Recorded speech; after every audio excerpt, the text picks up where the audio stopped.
ধীরে ধীরে সেই বৃদ্ধ লোকটা সেখানে বসে প্রায় 1 ঘন্টা হয়ে গেল। 1 ঘন্টা পর্যন্ত বৃদ্ধ লোক ধৈর্য ধরে থাকে, কিন্তু তারপর আর সেটা সহ্য হয় না। সে উঠে দাঁড়ায় এবং ম্যানেজার সুনীলের কেবিনের দিকে এগিয়ে চলে। যতই সে ম্যানেজারের কেবিনের দিকে এগোয়, ম্যানেজার দেখে বৃদ্ধ লোকটা তার কাছে আসছে। তখন সে তাড়াতাড়ি কেবিন থেকে বেরিয়ে এসে বৃদ্ধ লোকটার সামনে দাঁড়ায় এবং গর্ব করে জিজ্ঞেস করে, হ্যাঁ বাবা। বলুন, আপনার কি সমস্যা? চরণ দাসজি লেফাফাটি এগিয়ে দিয়ে বললেন, ছেলে, এটা দেখো, আমার ব্যাংক অ্যাকাউন্টের ডিটেলস এখানে আছে আর আমার অ্যাকাউন্ট থেকে কোনো লেনদেন হচ্ছে না। তুমি দেখে বলো তো এতে কি সমস্যা হতে পারে? এই কথা শুনে ম্যানেজার সুনীল একটু ভাবল এবং বলল, বাবা, যখন কোনো ব্যাংক অ্যাকাউন্টে টাকা থাকে না তখন এমনই হয়। আমার মনে হয় আপনার অ্যাকাউন্টে টাকা জমা হয়নি, তাই আপনার অ্যাকাউন্টের লেনদেন বন্ধ করে দেওয়া হয়েছে।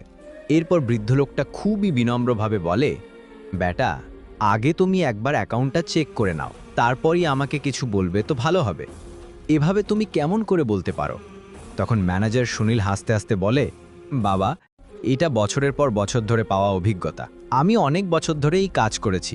আপনার মতো লোকেদের মুখ দেখে আমি বুঝে ফেলি কে এমন মানুষ, কার অ্যাকাউন্টে কত টাকা জমা আছে। কিন্তু আপনার অ্যাকাউন্টে তো কিছুই দেখছি না, তাই আমি চাই আপনি এখন এখান থেকে চলে যান। সব গ্রাহক আপনার দিকে তাকিয়ে আছে, আর ব্যাংকের ভেতরে এক ধরনের আলাদা পরিবেশ তৈরি হচ্ছে। এরপর চরণ দাসজি সেই লিফাফাটা তার টেবিলের ওপর রেখে বলেন, ঠিক আছে বেটা, আমি এখন চলে যাচ্ছি, কিন্তু তুমি ওই লিফাফায় যা যা বিস্তারিত লেখা আছে একবার ভালো করে দেখে নাও।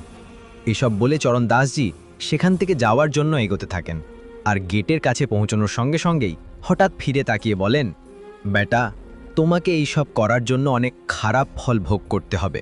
এইসব বলে চরণ দাসজি ব্যাংকের প্রধান প্রবেশদ্বার থেকে বেরিয়ে হাঁটতে হাঁটতে সেখান থেকে চলে যান। এরপর যখন ম্যানেজার সুনীল চিনতে পায় যে তোমাকে অনেক কিছু সহ্য করতে হবে, তো একটু একটু করে তো মনে হয়, কিন্তু পরে সে ভাবে বয়স হলে এমনটাই বলা হয়, কোনো সমস্যা নেই। ম্যানেজার সুনীল তার কাজে চলে যায়। এদিকে টেবিলের ওপর একটা খাম পড়ে আছে, ওই খামের ভিতরে বৃদ্ধ ব্যক্তিটির ব্যাংক অ্যাকাউন্টের বিস্তারিত ছিল। এরপর অমিত সেখানে থেকে ওই খামটা তুলে নিয়ে তার কম্পিউটারের সার্ভারে লগ ইন করে খামে দেওয়া তথ্য অনুযায়ী খোঁজ করতে শুরু করে। খোঁজ করার পর যখন পূর্ণ রেকর্ডগুলো খাঙালা, তখন সে বুঝতে পারে যে এই যে মানুষটা এখানে এসেছে সে আসলে এই ব্যাংকের এক প্রকার মালিকই বটে, কারণ এই ব্যাংকের 60% শেয়ার তারই কাছে আছে। এই কথা শুনে সে অনেকটা অবাক হয় এবং আরো ভালো করে সেই বিস্তারিত তথ্য পড়তে শুরু করে। বিস্তারিত পড়ার পর সে সম্পূর্ণ নিশ্চিত হয়ে যায় যে এই ব্যাংকের মালিকই তিনি। এরপর অমিত সেই রিপোর্টের একটি কপি প্রিন্ট করে এবং কপি নিয়ে ব্যাংক ম্যানেজার সুনীলের কাছে যেতে শুরু করে। ব্যাংক ম্যানেজার সুনীল তখন তার কেবিনে এক ধনী গ্রাহকের সঙ্গে কথা বলছিলেন এবং তাদের নানা ধরনের স্কিমগুলো নিয়ে আলোচনা করছিল। তারপর অমিত একটু কমিন করে কেবিনের ভিতরে ঢুকে পড়ে। ব্যাংক ম্যানেজার সুনীল তাকে ইশারা করে আর ইশারায় জিজ্ঞেস করে, তুমি এখানে কেন এসেছো?